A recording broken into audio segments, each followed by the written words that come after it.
Okay, இந்த 1 தெசலோனிக்கேயருடைய புத்தகத்தை நாம் ஏன் பிரசங்கிக்க வேண்டும் அல்லது நான் ஏன் பிரசங்கத்திற்காக நான் எடுத்துக்கிட்டேன் அப்படின்றதுக்கு உண்டான காரணத்தை, புத்தகத்தினுடைய பின்னணியும் அதனுடைய கருப்பொருளையும் எந்த தலைப்பின் கீழாக இருந்து நாம் பார்க்க இருக்கிறோம் என்கிறதான காரணத்தையும் அறிந்து கொண்டு 6 வாரத்திற்குண்டான தலைப்பில் முதலாவது வாரம் நம்ம பார்க்க இருக்கக்கூடியதான வசனங்களையும் அல்லது வார்த்தைகளையும் நாம் பார்க்க இருக்கிறோம். வாசித்ததான 1வது அதிகாரத்திலிருந்து புத்தகத்தினுடைய பின்னணி, ஹிஸ்டாரிக்கல் கான்டெக்ஸ்ட், அதாவது சரித்திர பின்னணி என்னன்னு கேட்டிங்கன்னா, தெசலோனிக்கேயா அப்படின்றது அன்றைய நாட்களில் மாசிடோனியா அல்லது இன்றைய நாட்களில் கிரீஸ் நகரத்தில் இருக்கக்கூடியதான ஒரு மிகப்பெரியதான நகரம்.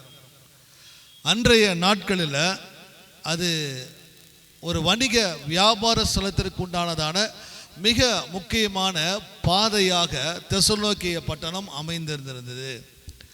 குறிப்பாக அது பொருளாதாரத்திலையும் சரி, செல்வத்திலையும் சரி, விக்கிரக ஆராதனையிலும் சரி அந்த பட்டணம் நிறைந்திருந்தது. அது மாத்திரமல்ல, அங்கே இருக்கக்கூடியதான கிறிஸ்தவர்களுக்கு மிகப்பெரிய எதிர்ப்பும் பாடுகளும் எல்லா விதமான பெர்சிக்யூஷன்ஸும் அவங்களுக்கு இருந்துச்சு.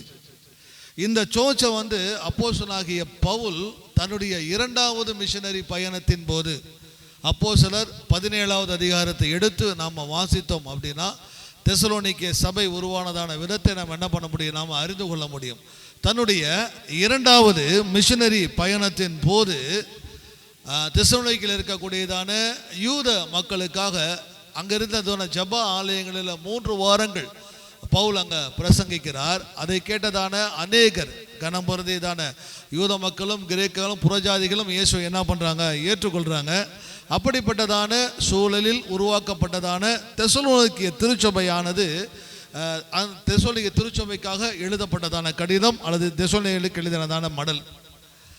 ஏன் இந்த லெட்டரை பவுல் எழுதுகிறார் தெசலோனிக்கே சர்ச்சுக்கு எழுத வேண்டியதனுடைய நோக்கம் என்னன்னா, புதுசாக உருவானதான சர்ச்சு, ஆனால் அந்த சர்ச் நிறைய எதிர்ப்புகளை என்ன பண்ணுது பார்க்கிறது. நிறைய எதிர்ப்புகள் வருது. புற மத கிறிஸ்தவர்கள் அல்லது யூத கிறிஸ்தவர்கள், யூத மதவாதிகள்னால பலவிதமான போராட்டங்களையும் எதிர்ப்புகளையும் அவங்க சந்திக்கிறாங்க.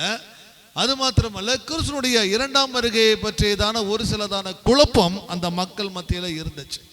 ஆகவே தெசலோனிக்கேயாவில் இருந்ததான விசுவாசிகளை, அந்த சபை மக்களை தங்களுடைய விசுவாசத்தில் நிலை நிற்கும்படியாக அல்லது அவங்களுடைய விசுவாசத்தில் அவங்கள உற்சாகப்படுத்துவதற்காக இந்த கடிதத்தை அப்போஸ்தலனாகிய பவுல் எழுதுகிறார். 2வது, அவங்களுடைய வளர்ச்சி, நீங்கள் விசுவாசத்தில் இருக்கிறீங்க, விசுவாசத்தில் இருக்கிறது மாத்திரமல்ல, நீங்கள் அதில் உறுதியாக இருக்கும் பொழுது உங்களுடைய வளர்ச்சியை நீங்கள் பார்க்குறீங்க என்பதற்காக அதனுடைய வளர்ச்சியை குறித்து அவர் பேசுகிறார்.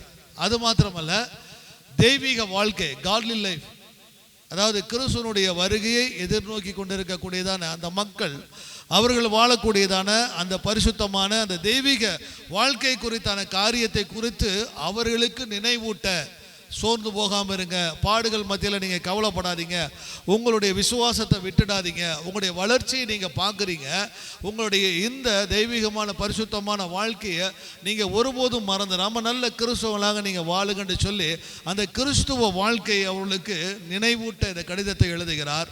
4வதாக சொல்ல போனால், கிறிஸ்துவனுடைய வருகையை குறித்து அவர்கள் இருக்கக்கூடியதான நம்பிக்கையில் இன்னும் அதிக நம்பிக்கையை கொடுப்பதற்காக இந்த கடிதத்தை எழுதுகிறார்.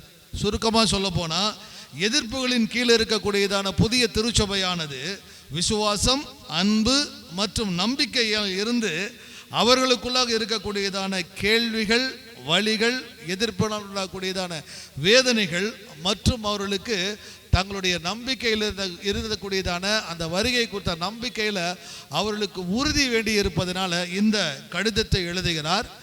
ஏறக்குறைய இன்னைக்கு இருக்கக்கூடியதான சர்ச்சஸ் போல தான் நிறையா சர்ச்சஸ் இன்றைக்கி இங்கே இருக்குது. பல விதமான பிரிவுகள் இருக்குது, அதில் உட்பிரிவுகள் இருக்குது, எவ்வளவோ டினாமினேஷன்ஸ் இருக்குது.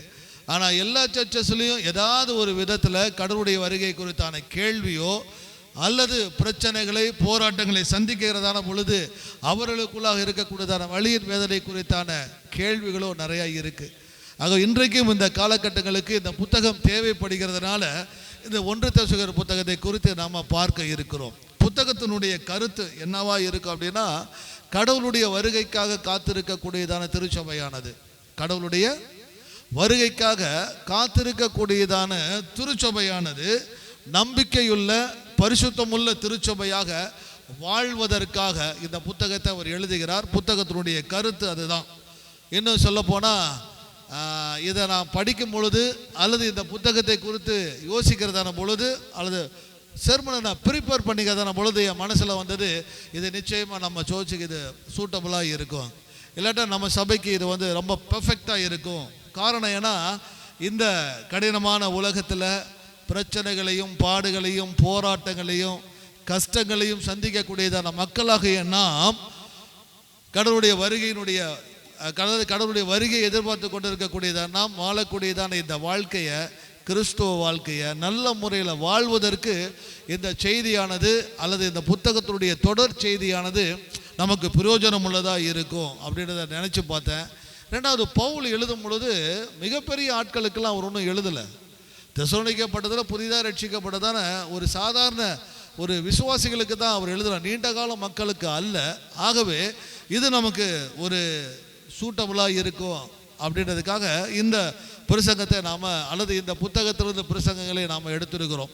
இந்த தொடர் பிரசங்கத்திற்கு கொடுக்கப்பட்டதான தலைப்பு என்ன அப்படின்னா, கிறிஸ்துவனுடைய வருகையின் வெளிச்சத்தில் வாழ்வது. கிறிஸ்துவனுடைய இரண்டாம் வருகையின் வெளிச்சத்தில் நாம் வாழ்கிறது. ஆங்கிலத்தில் சொல்லணும்னா living in the light of Christ return.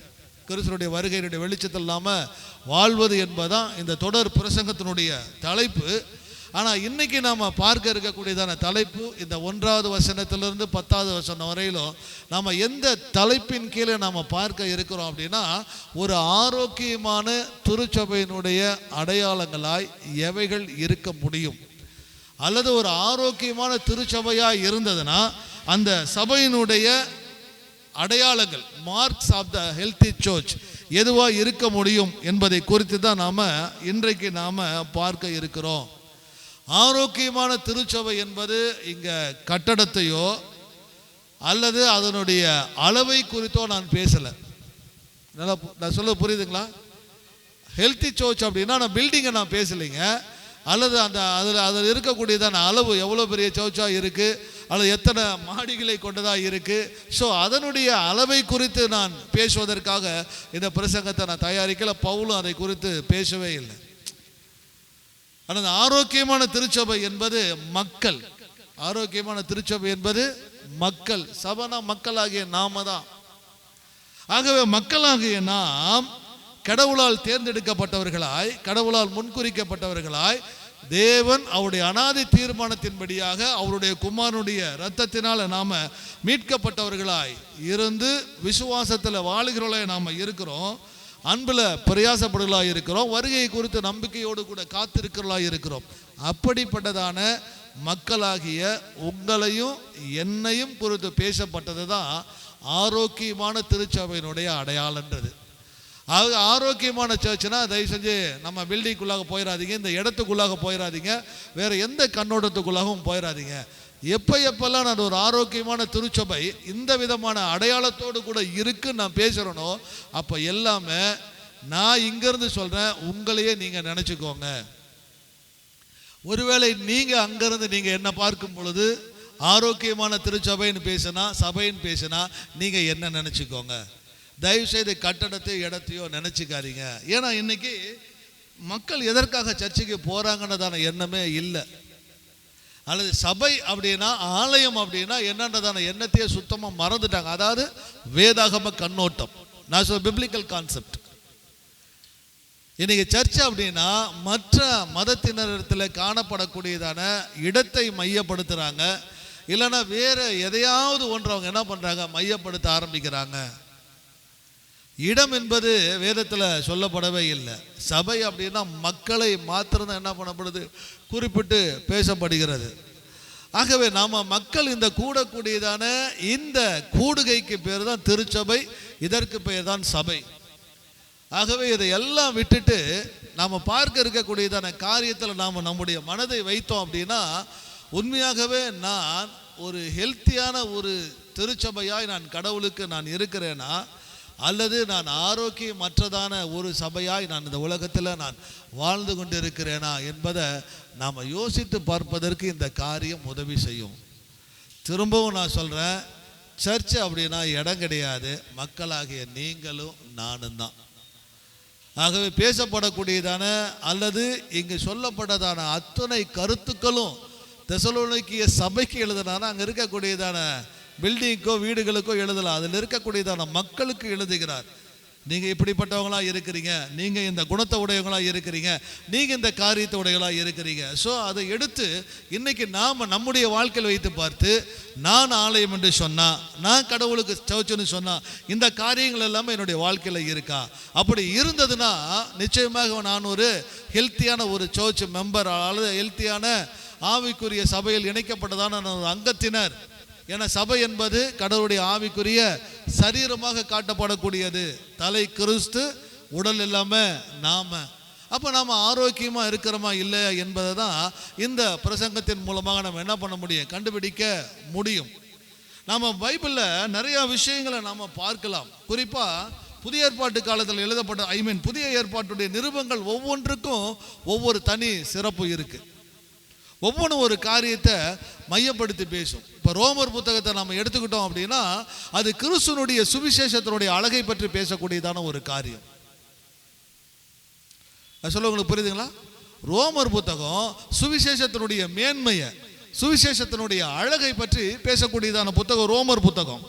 அதே சமயம் கொரிந்தியர் புத்தகத்தை நாம் எடுத்துக்கிட்டோம் அப்படின்னா அது சபையை குறித்து பேசக்கூடியதான காரியம். சபையில் இருக்கக்கூடியதான பிரச்சனைகள், அதில் இருக்கக்கூடியதான பிரச்சனைகளை எப்படி நாம் கையாளலாம், அது இன்றைக்கும் அது எப்படி நமக்கு பொருந்துகிறது என்பதை குறித்து பேசக்கூடியதான ஒரு புத்தகம் கொரிந்தியருடைய புத்தகம். அது அப்படியே எடுத்துட்டு கலாத்தியர் புத்தகத்துக்கு நம்ம வந்தோம் அப்படின்னா கடவுளுடைய கிருபையை குறித்து அதிகமாக பேசக்கூடியது. ஏன்னா நியாயப்பிரமாணம் அடிமைப்படுத்துறது, நியாயப்பிரமாணம் ஒரு மனிதனை தண்டிக்குது, ஆனால் கடவுளுடைய கிருபை எப்படிப்பட்டது என்பதை நம்ம பார்க்கணும் அப்படின்னா கலாத்தியர் புத்தகம் அதுக்கு நமக்கு. ஸோ ஒவ்வொரு தனி சிறப்புகள் நான் சொல்றது, ஒவ்வொரு நிருப புத்தகத்துக்கு உள்ளக்கூடியதான தனி சிறப்பு. எபேசியர் புத்தகத்தை நாம் எடுத்துக்கிட்டோம் அப்படின்னா அது உண்மையாகவே ஒரு உன்னதமான உயர்ந்த ஒரு கிறிஸ்துவ வாழ்க்கையை குறித்து பேசக்கூடியதான காரியம். The highly richness of the Christian life. அதை சபையும் சபை மக்களை சபைன்னு சொல்லக்கூடிய நம்ம குறித்து ஒரு அதிகமாக பேசக்கூடியதான ஒரு புத்தகம் எதுன்னு கேட்டீங்கன்னா எபேசியர் புத்தகம். அதற்கு தான் சொல்லுவாங்க பவுல் எழுதின நிருபங்களில் அந்த என்ன சொல்றது, குயின் ஆஃப் த எபிஸ்டல்ஸ்ன்னு சொல்லுவாங்க அந்த எபேசியர் புத்தகத்தை மாத்திரம். ஸோ அந்தளவுக்கு கிறிஸ்துவ வாழ்க்கையுடைய ஒரு உன்னதத்தை மேன்மையை காட்டக்கூடியதான புத்தகம் எதுன்னு கேட்டீங்க, நிருபம் எதுன்னு கேட்டீங்கன்னா எபேசியர் புத்தகத்தை நாம் சொல்லலாம். அதே சமயம் பிலிப்பியர் புத்தகத்தை எடுத்துட்டீங்க அப்படின்னா ஒரு சந்தோஷமான ஒரு இனிமையான கிறிஸ்துவ வாழ்க்கையை பற்றி பேசக்கூடியதான புத்தகம். ஸோ நான் ஒவ்வொன்றுக்கும் ஒவ்வொரு அதிகாரங்கள் அல்லது எந்தெந்த வசனங்கள் சொல்லலாம். பட் நான் சொன்னது நீங்கள் ஓவரால் நீங்கள் தெரிஞ்சுக்க வேண்டியது ஒவ்வொரு புத்தகம் எதை குறித்து பேசுது, அதனுடைய தனி சிறப்பு என்ன. ரோமர் புத்தகம்னா எதை பேசுது, கொரிந்தியர் புத்தகம்னா எதை பேசுது, கலாத்தியர் புத்தகம்னா எதை பேசுகிறது, எபேசியர் புத்தகம்னா எதை பேசுது, தென் அடுத்து பிலிப்பியர் புத்தகம்னா எதை பேசுது, கொலேசியர் புத்தகம் கிறிஸ்தவனுடைய வாழ்க்கை எப்படிப்பட்டதாக இருக்கும், கிறிஸ்துவை போல கிறிஸ்துவனாய் வாழக்கூடியதான வாழ்க்கை அது எந்த வாழ்க்கை என்பதை பேசக்கூடியதான புத்தகம் கொலேசியர் புத்தகம். ஆனால் இந்த தெசலோனிக்கேயர் புத்தகம் பார்த்தீங்க அப்படின்னா கடவுளுடைய வருகையை குறித்து பேசக்கூடியதான ஒரு புத்தகம். முதலாவது புத்தகமும் சரி, 1 தெசலோனிக்கேயர் சரி, 2 தெசலோனிக்கேயர் சரி, அங்கங்கே ஒரு சின்ன ஒரு மெல்லிய நூல் அந்த 2 புத்தகங்களையும் இணைக்குது. 1 தெசலோனிக்கேயர் 2 தெசலோனிக்கேயும் ஒரு மெல்லிய அழகான ஒரு நூல் இணைத்து ஒரு கருத்தில் அந்த புத்தகத்தை கொண்டு செல்லப்படுகிறது. அப்படின்னா தெசலோனிக்கேயர் புத்தகம் கடவுளுடைய வருகையை குறித்து அதிகமாக பேசப்படக்கூடியதான புத்தகம்.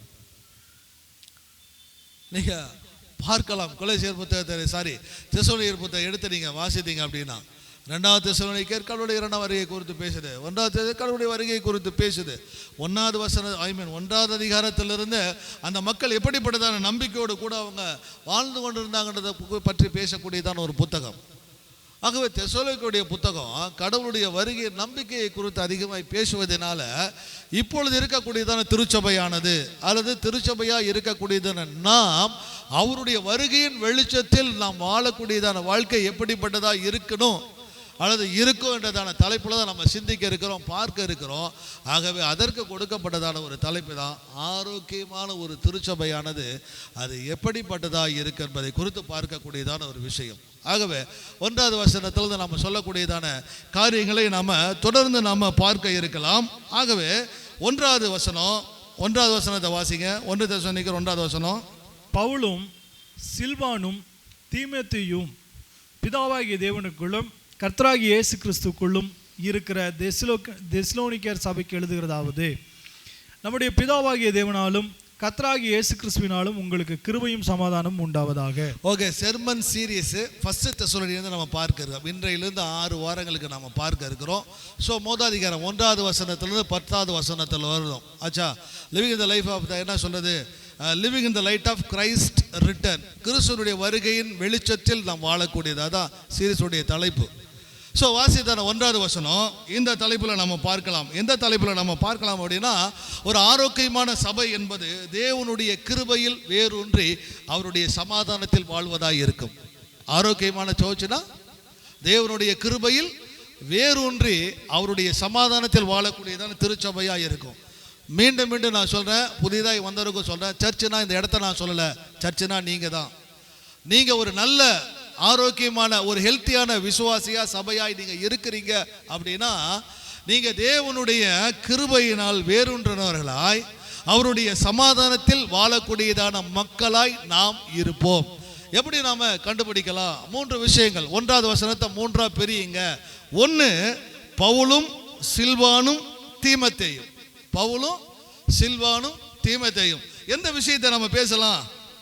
இந்த 3 வார்த்தையை நாம் எடுத்துட்டோம் அப்படின்னா, போன வாரத்தினுடைய பிரசங்கத்தோடு கூட இதை நாம் இணைக்கலாம். அப்படின்னா எந்த விஷயம் இந்த 3 வார்த்தைகளுக்கு இணையாக இருக்கும்? ஓகே, நான் ஏற்கனவே நான் சொன்னேன், பர்னபாவுடைய அந்த மனப்பான்மை எப்படின்னா, தனித்து செயல்படக்கூடியதான மனப்பான்மை அவருக்கு இல்லை. எப்பொழுதும் அவர் என்ன பண்ணார்? டீம் ஒர்க்காக தான் அவர் இருந்தார், குழுவாக தான் அவர் இருந்தார். அந்தியோக்கியாவில் பிரச்சனை, புறஜாதி மக்களிடத்தில் காரியங்கள் இருக்குது, அந்த சபை வளர்ந்து பெருகுது, ஒரு சில குழப்பங்கள் இருக்குன்னு அப்போஸ்தலர்கள் கேள்விப்பட்ட உடனே யார் அனுப்புகிறாங்க? பர்னபாவை அனுப்புகிறாங்க. ஏன்னா பர்னபா பக்கத்து ஊரை சேர்ந்தவன், சீப்புருவுக்கு பக்கத்தில் தான் அந்தியோக்கியா இருக்குது. ஸோ அவனை அனுப்புகிறாங்க. ஏன்னா ஒருவேளை அவனுக்கு ரொம்ப தெரிஞ்சவங்களாக இருக்கு. போய் என்ன சொல்லுது, ஏற்கனவே கடவுளை பற்றி அறிவித்ததான மனிதனாக அவர் அங்கே அனுப்புகிறாங்க. இவர் அங்கே போகிறாரு, போய் அங்கே இருக்கக்கூடியதான பிரச்சனைகளை பார்க்குறாரு. இதை புறஜாதிகளுக்கும் மற்றவர்களுக்கும் யூத மத கிறிஸ்தவர்களுக்கு உள்ளதான பிரச்சனையாக இருக்குது. நிச்சயமாக இதை நான் என்ன பண்ண முடியாது, தனியாக ஒரு ஆளாக இருக்க முடியாது. 2வது, புறஜாதிகளுக்காக அழைக்கப்பட்டதான அப்போஸ்தலன் யார்? பவுல். பவுல் தர்சஸ் தேடி போகிறார். எங்கே இருக்கிறார்னு போய் அவரை தேடி பிடிச்சி வா, என்னோட கூட வான்னு என்ன பண்ணுறாரு, கூட்டிகிட்டு போய் ஒரு ப்ராமினன்ட் பர்சனாக, ஒரு முக்கியமான நபராய் தான் பார்க்கப்பட்டதான இடத்தில் பவுலை முன்னிறுத்தி அவனோடு கூட இணைந்து ஊழியம் பண்ணக்கூடியதான எண்ணம் யாருக்கு இருந்தது?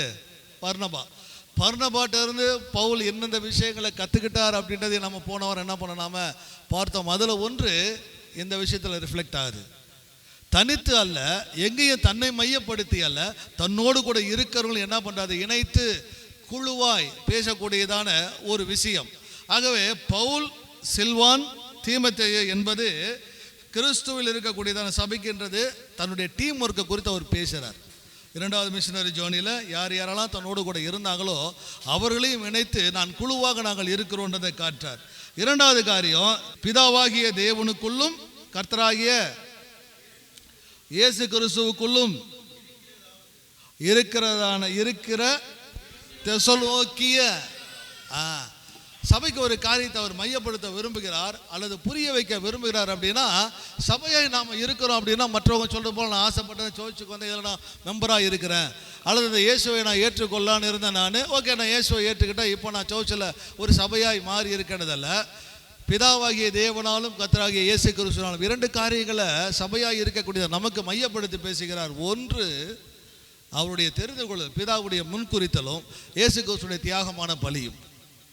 ஆகவே சர்ச்ன்றது இந்த 2 பேருக்குள்ள தான் இருக்குது. 1, அவருடைய அனாதை தீர்மானம். எபேசியர் 3வது எடுத்தீங்கன்னா சபையை குறித்து நம்ம வாசிக்கலாம். அது அவருடைய அனந்த நாணம், ஆதி காலம் முதல் தீர்மானிக்கப்பட்டதான விஷயம். சபை என்பது நாம் ரட்சிக்கப்படணும், நாம் அவருடைய பிள்ளையாய் வரணும், நாம் அவருக்கு சபையாய் ஆலயமாக இருக்கணும். ஆகவே அது அனாதை தீர்மானம். ஆக பிதாவாகிய தேவன் இயேசு கிறிஸ்து அவருடைய ரத்தத்தை உங்களுக்காக எனக்கு அவர் என்ன பண்ணியிருக்கிறாரு, அப்போ சர்ச்ன்றது எங்கே இருக்கணும், எதில் இருக்கணும் அப்படின்னா பிதாவாகிய தேவனிடத்திலும் கிறிஸ்துவனிடத்திலும் எல்லாம் பண்ண சர்ச் இருக்கணும். ஒரு மனிதனுடைய கண்ட்ரோல் இல்லை, ஒரு மனிதனுடைய ஆளுகையில் இல்லை. நாம் சபையாக இருக்கிறோம் அப்படின்னா நாம் கடவுளுக்குள்ளாக நாம் இருக்கிறோமா என்பதை முதல்ல நாம் என்ன பண்ண நாம் பார்க்கணும். ஹலோ, சொல்றது புரியுதா?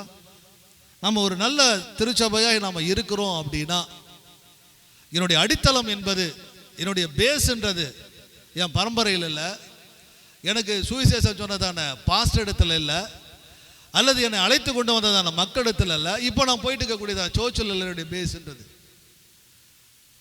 என்னுடைய அடித்தளம் என்பது பிதாவாகிய தேவனாலும் கர்த்தராகிய இயேசு கிறிஸ்துவுக்குள்ளாகவும் நான் இருக்கிறேனா என்பதுதான் நம்முடைய அடித்தளமாக இருக்கணும். அதுதான் நல்ல ஒரு ஆவிக்குரிய சபையாய் அல்லது நல்ல ஒரு ஆரோக்கியமான சபையாய் இருக்கிறேன் அப்படின்னா.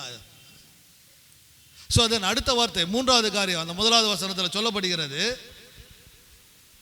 பவுலும் சில்வானும் தெசலோனிக்க சபைக்கு எழுதுகிறதாவது, நம்முடைய பிதாவாகிய தேவனாலும் கர்த்தராகிய இயேசு கிறிஸ்துவினாலும் உங்களுக்கு கிருபையும் சமாதானமும் உண்டாவதாக. அடுத்து சொல்றாரு, பவுல் சில்வான் தீமோத்தேயு, நாங்க டீமுப்பா, நாங்க தனியா இல்லை. ஆகவே சபை என்பது குழுவாக சேர்ந்து செயல்பட வேண்டியதான் தவிர தனித்து காட்டப்பட வேண்டியதான விஷயம் அல்ல. தனித்து நாம வளரவே முடியாது. சபை என்பது ஏற்கனவே சொல்லப்பட்டிருக்கிற, சபை என்பது ஒரு அவயவம். ஒவ்வொரு அவயமும் ஒன்றோடு கூட ஒன்று இணைந்து வளர்வது தான் சபை. ஆரோக்கியமான சோச்சுனா இணைப்புகள் இருக்கணும், குழுவா இருக்கணும், தனித்து செயல்படுவது அல்ல. அடுத்து ஒரு ஆரோக்கியமான சோச்சு எப்படிப்பட்டதாக இருக்கணும்னா, அது பிதாவாகிய தேவனுக்குள்ளும் கிறிஸ்துவுக்குள்ளும் இருக்கக்கூடியதான திருச்சபையாக இருக்கணும். உங்கள் நம்பிக்கையில், உங்கள் கருத்தில் அல்லது உங்களுக்கு மேலே இருக்கக்கூடிய மக்களை சார்ந்து அல்ல. மூன்றாவது சொல்லாரு, பிதாவாகிய தேவனாலும் உங்களுக்கு கிருபையும் சமாதானமும் உண்டாவதாக.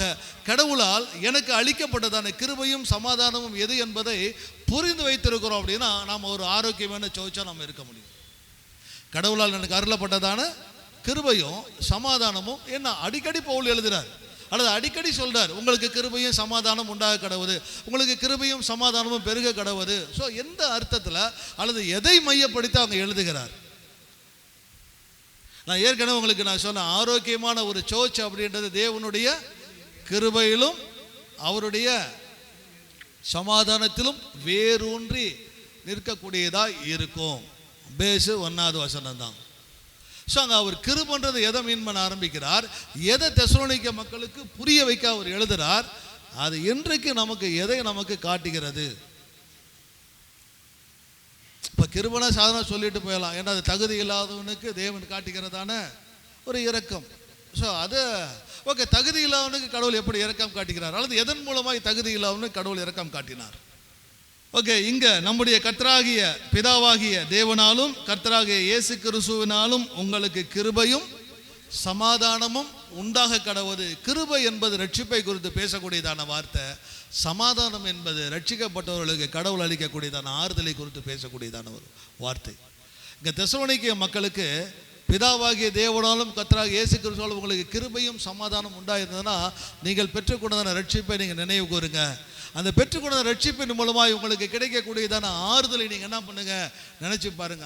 ஆரோக்கியமான சபை அப்படின்னா அது அவருடைய கிருபையினாலும் அவருடைய சமாதானத்தினாலும் அவர் தரு சமாதானத்தினாலும் வேரூன்றி நிற்கக்கூடியதான திருச்சபை. இப்போ நான் கேட்கக்கூடியதான கேள்வி அல்லது நாம் யோசித்து பார்க்கக்கூடியதான விஷயம், நான் ஒரு ஆரோக்கியமான திருச்சபையாய் நான் இருக்கிறேன்னு சொன்னால் கடவுள் கொடுத்ததான ரட்சிப்பையும் அவர் அருளக்கூடியதான அந்த ஆறுதலையும் ஒவ்வொரு நாளும் நான் வாழ்க்கையில் அனுபவித்து கொண்டிருக்கிறேனா அல்லது நான் நினைவுபடுத்தி கொண்டிருக்கிறேனா? அப்படி இல்லை அப்படின்னா நான் யாரா இருக்கிறேன்? ஹெல்த்தியான சர்ச்சா இல்லவே இல்லை. ஓகேங்களா? இப்போ எங்க பிரச்சனை தொடங்குது அப்படின்னா, அடுத்த காரியத்திற்குள்ளாக நம்ம போகணும்னா ஆங்கில வேதாகமத்துக்கும் தமிழ் வேதாகமத்துக்கும் கொடுக்குற வித்தியாசம். ஏன்னா இங்கே 4வது வசனம் ஆங்கில வேதாகமத்தில் 2வது வசனமாக இருக்கும். இங்கே இருக்கக்கூடியதான 2வது வசனம் ஆங்கில வேதாகமத்தில் 3வது வசனமாக இருக்கும். ஓகேங்களா? ஓகே. இப்போ ஒரு ஆரோக்கியமான திருச்சபை ஒன்று கடவுளுடைய கிருபையிலும் அவரோட சமாதானத்தில் வேறொன்றைதான திருச்சபையாக இருக்கும். நாம் அப்படி இருக்கிறோமா? 1வது வசனத்தை படிக்கும் பொழுது கற்றுக்கொள்ளக்கூடியதான பாடம்.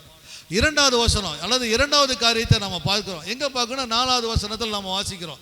4வது வசனம் எப்படி இருக்கு? 1 தெசலோனிக்கர் 1:4, எங்கள் ஜெபங்களில் இடைவிடாமல் உங்களை குறித்து விண்ணப்பம் பண்ணி உங்கள் எல்லாருக்காகவும் எப்பொழுதும் தேவனை ஸ்தோத்தரிக்கிறோம். ஓகே, நல்ல ஒரு ஆரோக்கியமான திருச்சபையாய் நாம் இருக்கிறோம் அப்படின்னு சொன்னா எப்பொழுதுமே ஒரு நன்றியுள்ளதான இருதயத்தோடு ஜெபிக்கிறதான மக்களாய் இருப்போம். நீங்கள் ஜெபம் பண்ணுறீங்க, நான் இல்லைன்னு நான் சொல்லலை. ஆனால் நன்றியுள்ளதான இருதயத்தோடு ஜெபம் பண்ணக்கூடியதான மக்களாக இருக்கிறீங்களா? அந்த தேங்க்ஃபுல் ஹார்ட் நம்ம சொல்லலையா? அந்த எண்ணத்தோடு கூட இருக்கக்கூடியதான மக்களாய் நாம் இருக்கிறோமா? ஏன்னா 4வது வசனத்தில் சொல்கிறாரு, எங்கள் ஜெபங்களில் இடைவிடாமல் உங்களை குறித்து விண்ணப்பம் பண்ணி உங்கள் எல்லாருக்காகவும் எப்பொழுதும் தேவனை ஸ்தோத்தரிக்கிறோம். ஸோ நிறைய வார்த்தைகள் நம்ம படிக்கலாம் வேர்ட் ஸ்டடினா. ஆனால் இந்த டாப்பிக்கு நான் எடுத்த எப்பொழுதும் ஸ்தோத்தரிக்கிறோன்னு காரியம். ஒரு ஆரோக்கியமான திருச்சபையாய் நாம் இருக்கிறோம் அப்படின்னா நாம் எப்பொழுதும் நன்றியுள்ளதான இருதயத்தோடு ஜெபிக்கிறதான மக்களாய் நாம் இருப்போம். நான் அப்படிப்பட்டவங்களாய் நான் இருக்கிறேனா? தயவுசெய்து நல்லா யோசிச்சுக்கோங்களேன். பவுல் அங்கே இருக்கக்கூடியதான பில்டிங் அல்லது வீட்டுக்காக அவர் என்ன பண்ணல, சொல்லலை. நீங்கள் ஓகே உங்கள் பில்டிங்கை நினைக்கிறேன் அல்லது உங்கள் வீட்டை நான் நினைக்கிறேன், உங்களை எண்ணிக்கை நினைக்கிறேன், இவ்வளோ பேராக இருக்கிறீங்க, அதற்காக நான் நன்றி சொல்கிறேன். ஸோ அந்த மக்களை பார்த்து சொல்கிறாரு, உண்மையாகவே உங்களுக்காக நான் என்ன பண்ணுறேன், நான் ஜெபிக்கிறேன். 2 விஷயத்தை நம்ம பேசலாம். என்ன பேசலாம் அப்படின்னா, ஒன்று, ஒரு பாஸ்டர் உண்மையுள்ளவராக இருக்கிறார் அப்படின்னா, ஒரு போதகர் உண்மையாகவே திருச்சபை மக்கள் மீது அக்கறை உள்ளவராக இருக்கிறார்னு சொன்னான், தனக்கு கொடுக்கப்பட்டதான மக்களுக்காக எப்பொழுதும் ஜெபிக்கிறதான கரிசனையோடு ஜெபிக்கக்கூடியதான ஒரு போதகராக இருப்பார். 2வது, அதில் இருக்கக்கூடியதான மக்கள் ஜெபிக்கிறதான சபை தான் வளருகிறதான சபையாக இருக்கும். இங்கே வளர்ச்சினா நான் வேறு விதத்தில் சொன்னேன், நம்மளையே நாம் முதிர்ச்சிக்குள்ளாக வரக்கூடியதான விஷயம். கட்டடத்து மேலே கட்டடத்தையோ நிலத்து மேலே நிலத்தையோ மற்ற காரியங்கள் வாங்கிட்டு போகிறதையோ நான் பேச கிடையாது. இங்கே வளர்ச்சி என்பது நாம் அந்த குழந்தைத்தனமான செயலெல்லாம் விட்டுட்டு, குழந்தைத்தனமான சிந்தனையெல்லாம் விட்டுட்டு ஒரு முதிர்ச்சியான ஒரு மெச்சூரான போஸ்டரை நம்ம மாறுவது தான் அந்த வளர்ச்சி. அதற்குண்டான காரியம் அந்த ஜெபிக்கிறதான சபையில் நாம் அந்த மக்கள் இருக்கிறதான இடங்களில் நாம் பார்க்க முடியும். அது இன்னொன்னையும் நாம் ஞாபகப்படுத்திக்கலாம். ஜெபன்றது நிச்சயமாகவே ஒரு ஜெப ஊழியம் என்பது சபையை பலப்படுத்துவதாக இருக்கும். ஒன்று வளர்ச்சி, இன்னொன்று ஸ்ட்ரென்த். ஒன்று growth, இன்னொன்று ஸ்ட்ரென்த். நாம் வளரணும், நாம் வளர்ச்சியை பார்க்கணும், அல்லது நம்ம பலமுள்ளவர்களாக நம்ம இருக்கணும், ஆரோக்கியமாக நம்ம இருக்கணும்னு நினச்சா நிச்சயமாக ஜெபம் தான் நமக்கு அது உதவி செய்யும். ஆகவே நான் ஒரு நல்ல ஆரோக்கியமான சபையாய் நான் இருக்கிறேன் அப்படின்னா, திருச்சபை ஊழியங்களை அறிவிக்கக்கூடியதான சபை கூட்டங்களில், வீட்டு கூட்டங்களில் தொடர்ச்சியாக நான் கலந்து கொண்டிருக்கிறேனா? ஆர்வத்தோடு வருவதற்கு நான் முயற்சிக்கிறேனா? இல்லை அலட்சியப்படுத்திட்டு சொந்த விஷயங்களுக்கு நான் அதிகம் முக்கியத்துவம் கொடுத்து நான் போயிட்டு இருக்கிறேனா? அப்போ நான் தெரிஞ்சுக்கலாம், நான் ஹெல்த்தியாக இருக்கிறேனா இல்லையா? அந்த எப்பொழுதுன்ற வார்த்தை, அந்த நன்றியுள்ளதான இருதயம் ஜெபத்தை தேடும், ஜெப உறவை தேடும். அந்த ஜெப உறவுன்றதை அது என்னுடைய வளர்ச்சின்றதை புரிய வைக்கும். அந்த ஜெபம் தான் என்னை பலப்படுத்துன்றதை என்ன பண்ணும், புரிய வைக்கும். ஆகவே தான் பவுல் எப்பொழுதும் நிறைய நேரங்கள் அவர் சொல்லுவார் ஜெபத்தை குறித்து. இதே தெசலோனிக்கேயர் சொல்லுவார், இடைவிடாமல் 5வது அதிகாரத்தில் நம்ம பார்க்கலாம். சொல்லுவார், நான் உங்களுக்காக போராடுகிறது போல எப்பொழுதுமே நீங்கள் ஜெபங்களில் போராடுறது போல நீங்கள் என்னோட கூட போராடுங்க சொல்லுவார். தயவு செஞ்சு நான் போகிறேன், எனக்காக நீங்கள் ஜெபம் பண்ணுங்க, எனக்கு சுவிசேஷம் அறிவிக்கும்படி ஒரு திறந்த வாசலை கடவுள் எனக்கு கொடுக்கணும், எனக்காக நீங்கள் ஜெபம் பண்ணிக்கோங்க. ஸோ ஒரு ஆரோக்கியம் உள்ளதான திருச்சபை என்பது நன்றியுள்ளதான இருதயத்தோடு எப்பொழுதும் ஜெபிக்கக்கூடியதான மக்களால் நிறையப்பட்டதாக இருக்கும். அந்த மக்கள் கூடுகிறதான இடமாக இருக்கும். அப்போ நீங்கள் உங்களுடைய ஜெப வாழ்க்கையை கொஞ்சம் சிந்தித்து பாருங்க. அடுத்ததான ஒரு காரியம் 4வது வசனம் சொல்லுது, எங்கள் ஜெபங்களில் இடைவிடாமல் உங்களை குறித்து விண்ணப்பம் பண்ணி உங்கள் எல்லாருக்காகவும் எப்பொழுதும் தேவனை என்ன பண்ணாங்க, ஸ்தோத்தரிக்கிறோம். இங்கே சொல்லப்படக்கூடிய எதற்காக பவுல் தெசலோனிக்கேய மக்களுக்காக கடவுளத்தில் நன்றி சொல்லி ஜெபிக்கிறார்? ஏற்கனவே சொன்ன ஒரு நல்ல சபைன்றது, ஒரு ஆரோக்கியமான மக்கள்ன்றது அவங்க ஜெபிக்கிற மக்கள். நன்றி உள்ளதான ஜெபிக்க. எதற்காக நீங்கள் ஜெபிக்கணும், அல்லது எதற்காக பவுல் ஜெபிக்கிறார், முன்மாதிரியை வைத்து போகிறார், அதை எதை குறித்து சொல்லுகிறார்? இப்போதான் 3வது வசனம் சொல்லுது, நீங்கள் தெரிந்து கொள்ளப்பட்டவர்கள் என்று சொல்லி நாங்கள் அறிஞ்சு. இப்போ பவுல் சொல்றாரு, நான் நன்றியுள்ளதான இருதயத்தோடு நான் ஜெபிக்கிறேன் அப்படின்னா, you are the chosen people. நீங்க கடவுளால தேர்ந்தெடுக்கப்பட்டவர்கள். கடவுளால் தேர்ந்தெடுக்கப்பட்டவர்கள் சொன்னா நீங்க கடவுளால அன்பு கூறப்பட்டவர்கள் சொல்லி அர்த்தம். கடவுளால் முன்குறிக்கப்பட்டோம், கடவுளால் தேர்ந்தெடுக்கப்பட்டிருக்கிறோம், கடவுளால் அன்பு கூறப்பட்டிருக்கிறோம். எதற்காகனா ரட்சிப்புக்காக. அப்ப கடவுளுடைய அன்பு என்பதுதான் தேர்ந்தெடுக்கப்படுவதற்கும் நம்ம ரட்சிக்கப்படுவதற்கும் அடிப்படையான ஒரு விஷயம். நீங்க தெரிந்து கொள்ளப்பட்டவர்கள் என்று சொல்லி நாங்கள் அறிந்து, குறிப்பாக இதை நம்ம சொல்ல போனால் ரீஃபார்ம்டு தியாலஜி, சீர்திருத்த இறையில் நம்ம சொல்லக்கூடியதான வார்த்தை தான் தெரிந்து கொள்ளுதல், முன்குறிக்கப்படுதல், ப்ரீடெஸ்டினேஷன், சூசன். இது கொஞ்சம் புரிந்து கொள்ள கொஞ்சம் கஷ்டப்படக்கூடியதான விஷயம்தான். ஆனால் இதையெல்லாம் நம்ம பிரசங்கத்தில் பேசிகிட்டு இருக்கலாம், பைபிள் ஸ்டடியிலோ மற்ற இடங்களையும் நமக்கு சொல்லிக் கொடுக்கப்படும், நம்ம அறிந்து கொள்ளணும், நம்ம பார்க்கலாம். ஆனால் இங்கே சொல்கிறாரு, நீங்கள் தெரிந்து கொள்ளப்பட்டதான மக்கள். கடவுள் உங்களிடத்தில் அன்பு கூர்ந்து உங்களை அவர் என்ன பண்ணுறாரு, தெரிந்து கொண்டு இருக்கிறார். ஆக சொல்ல போனால் இந்த வசனம் எது, 3வது வசனம், நீங்கள் தெரிந்து கொள்ளப்பட்டவர்கள் என்று சொல்லி நாங்கள் அறிந்து 2 காரியங்களை நமக்கு சொல்ல வருது. இந்த 3வது வசனத்தை வாசித்தோம் அப்படின்னா 2 காரியங்களை நாம் மனதில் வைத்துக்கொண்டு ஒரே ஒரு முக்கியமான விஷயத்தை நம்ம புரிந்து கொள்வதற்கு அது உதவி செய்யுது. ஓகே, 3வது வசனத்தை வாசிக்கும் போது என்ன புரிந்து கொள்ளலாம்? அல்லது பவுலுடைய மனது, அல்லது பவுல் எதைக்காக அல்லது எந்த விஷயத்தை மையப்படுத்தி அந்த 3வது வசனத்தை அவங்கள்ட்ட சொல்றார், நீங்கள் தெரிந்து கொள்ளப்பட்டுள்ள நாங்கள் அறிந்து எங்கள் ஜெபங்களில் இடைவிடாமல் உங்களுக்காக நாங்கள் நினைவு கூர்ந்து உங்களுக்காக நாங்கள் நன்றி சொல்கிறோம் பொழுது எதை வலியுறுத்தி அல்லது எதை மையப்படுத்தி அந்த கருத்தை அந்த மக்களுக்கு எழுதுறார்? தெரிந்து கொள்ளப்பட்டவர்களாய் இருப்பதினால, அதாவது ரட்சிப்பினுடைய பலன்கள் அது, அல்லது ரட்சிப்பினுடைய குணங்கள் அது. நீங்கள் சொல்றது நாங்கள் எதை மையப்படுத்துவதற்காக அதை எழுதுறார் அந்த வார்த்தையை. ஓகே, 3வது வசனத்தை நாம் வாசிக்கும் பொழுது நீங்கள் தெரிந்து கொள்ளப்பட்டவர்கள் என்று நாங்கள் அறிந்த, நீங்கள் நாங்கள், நீங்கள் நாங்கள், தட் இஸ் a keyword. நீங்கள் நாங்கள் 2 விஷயத்தை புரிய வைக்கிறார். 1, நீங்கள் தெரிந்து கொள்ளப்பட்டவர் என்று சொல்லி அவர்களுக்கு தேவனுடைய தெரிந்து கொள்ளுதலை நினைவூட்டுகிறார். அந்த வார்த்தை என்ன பண்றாரு அவங்களுக்கு, நீங்க சாதாரண மக்கள் அல்ல, நீங்க சாதாரண மக்கள் அல்ல, நீங்க கடவுளால தெரிந்து கொள்ளப்பட்டவங்க, நீங்க உங்க மனதில் வச்சுக்கோங்க.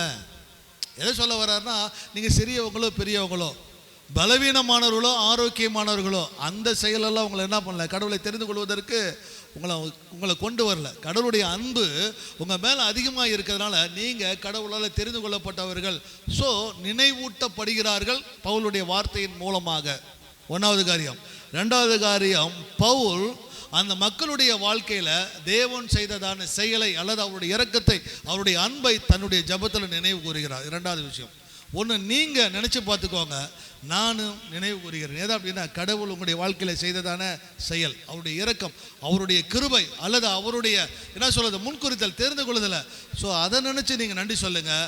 அதை நினைவு கூர்ந்து நான் என்ன பண்ணேன், நான் கடவுளுக்காக நன்றி சொல்லுறேன்.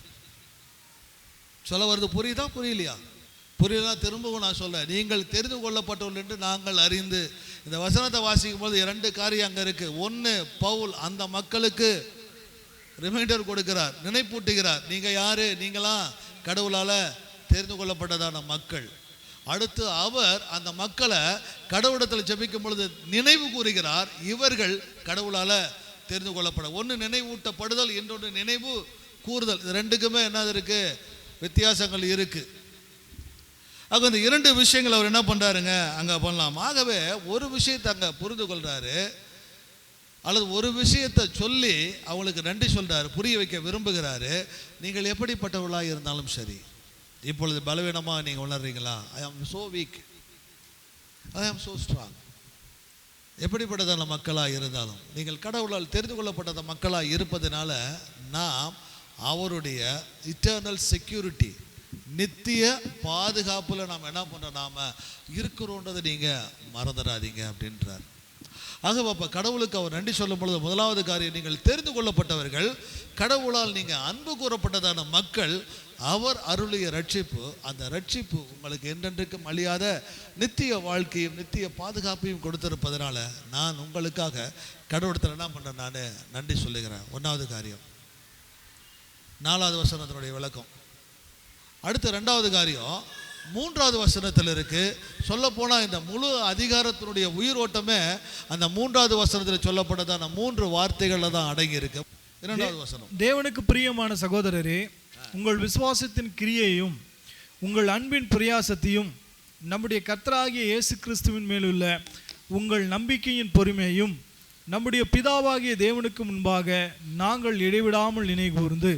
மூன்று விஷயத்தை அவர் அங்கே சொல்றார். நான் உங்களுக்காக கடவுளிடத்தில் நான் நன்றி சொல்றேன் அல்லது நான் ஜபிக்கிறேன் அப்படின்னா, ஒன்று, நீங்கள் தெரிந்து கொள்ளப்பட்டதான மக்கள், நீங்கள் கடவுளால் ரட்சிக்கப்பட்டதான மக்கள். அந்த ரட்சிப்பினுடைய வாழ்க்கையில் உங்களுக்கு கிடைத்ததான மூன்று மிக முக்கியமான காரியங்கள். ஒன்று, உங்களுடைய விசுவாசத்தினுடைய கிரியை. ரெண்டாவது, உங்களுடைய அன்பினுடைய பிரயாசம். மூன்றாவது, கர்த்தராகிய இயேசு கிறிஸ்துவின் மேல் உள்ளதான நம்பிக்கை. இந்த மூன்று விஷயங்கள் அந்த மக்களுடைய ரட்சிப்பின் பலனாய் அல்லது ஒரு ஆரோக்கியமான திருச்சபையாக இருக்கிறதான பொழுது இந்த மூன்று குணங்களையும் உள்ளடக்கியதான மக்களாக இருப்பாங்க. ஒரு நல்ல ஹெல்த்தியான ஒரு சர்ச்சாக நான் இருக்கிறேன் அப்படின்னா, ஒரு ஆரோக்கியமான சபையாய் நான் இருக்கிறேன் அப்படின்னா, இந்த மூன்று மிக முக்கியமான ரட்சிப்பின் குணங்களை, ரட்சிப்பின் பலனை வெளிப்படுத்த காட்டக்கூடியதான இந்த குணங்களை நான் என்னுடைய வாழ்க்கையில் உடையவனாக இருப்பேன். ஒன்று, விசுவாசத்தினுடைய கிரியை. இரண்டு, அன்பினுடைய பிரயாசம். மூன்றாவது, கிறிஸ்துவின் மேல் உள்ளதான, வருகையின் மேல் உள்ளதான நம்பிக்கை அல்லது பொறுமை. ஒன்று, விசுவாசத்தின் கிரியை. உண்மையான விசுவாசம் என்பது செயல்படக்கூடியதாக இருக்கும். உண்மையான விசுவாசம் என்பது செயல்படக்கூடியதாக இருக்கும். அது சும்மா இருக்காது. செயல்படக்கூடியதான விசுவாசம் அது செயலை உருவாக்கும், நம்மிடத்தில் மாற்றங்களை உருவாக்கும். ரெண்டாவது, அன்பினுடைய பிரயாசம். இந்த அன்பு என்பது எப்பொழுதுமே அந்த முயற்சி என்பது தியாகத்தினால் உருவானதாக இருக்குமே தவிர எதிர்பார்ப்பினால் இருக்கக்கூடியதாக இருக்காது. நம்பிக்கையினுடைய உறுதி என்பது சோதனைகளின் போது நமக்கு பொறுமையை தரக்கூடியதாக இருக்கிறது. எங்கே பார்க்கலாம், எப்படி பார்க்கலாம்? இந்த மூன்று காரியத்தையும் நாம் பிரித்து பார்க்கலாம். அப்படின்னா விசுவாசத்தினுடைய கிரியைகள். 5வது வசனத்தை நாம் பார்க்கலாம். அவருடைய விசுவாசத்தினுடைய கிரியை எப்படிப்பட்டதாக இருந்தது? எங்கள் சுவிசேஷம் உங்களிடத்தில் வசனத்தோட மாத்திரம் அல்ல, வல்லமையோடும் பரிசுத்த ஆவியோடும் முழு நிச்சயத்தோடும் வந்தது. ஸோ அதனுடைய விசுவாசத்தினுடைய கிரியை அது எப்படிப்பட்டதாக இருந்தது? 9வது வசனம். அவர்கள் தாமே எங்களை குறித்து உங்களிடத்தில் நாங்கள் அடைந்த பிரவேசம் இன்னதென்பதையும் ஜீவனுள்ள மெய்யான தேவனுக்கு ஊழியம் செய்வதற்கு நீங்கள் விக்கிரகங்களை விட்டு தேவனிடத்திற்கு மனம் திரும்பினதையும். ஓகே, விசுவாசத்தினுடைய கிரியை என்பது சுவிசேஷத்தை கேட்குறாங்க, சுவிசேஷம் அவளுக்கு அறிவிக்கப்படுகிறது.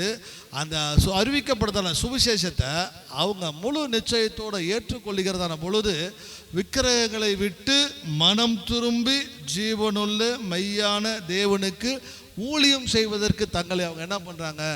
அர்ப்பணிக்கிறாங்க.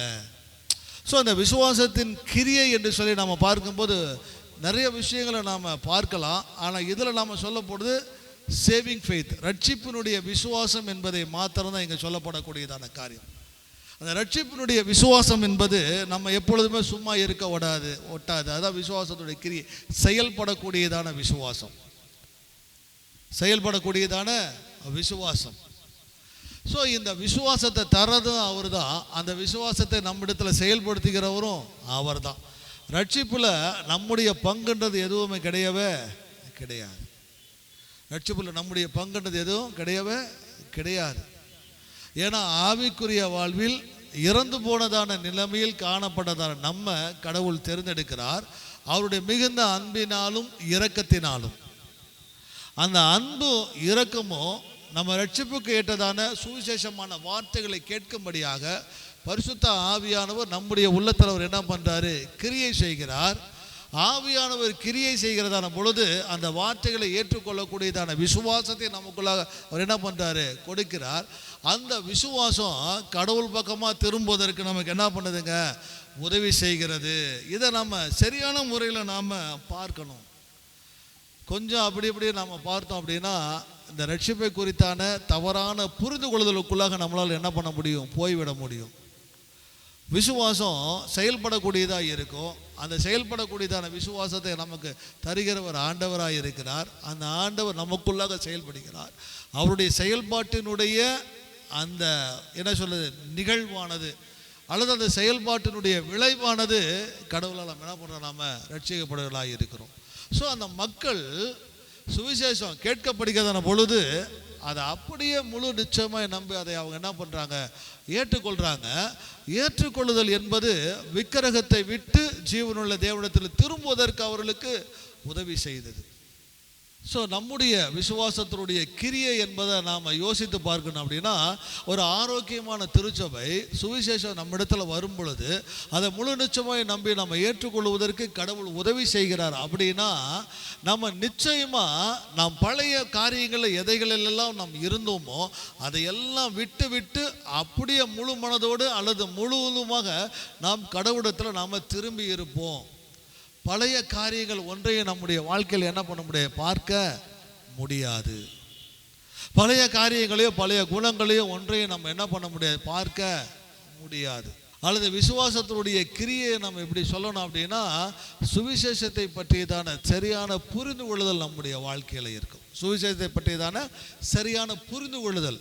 உண்மையான சுவிசேஷம் என்பது வெறும் வார்த்தை அல்ல.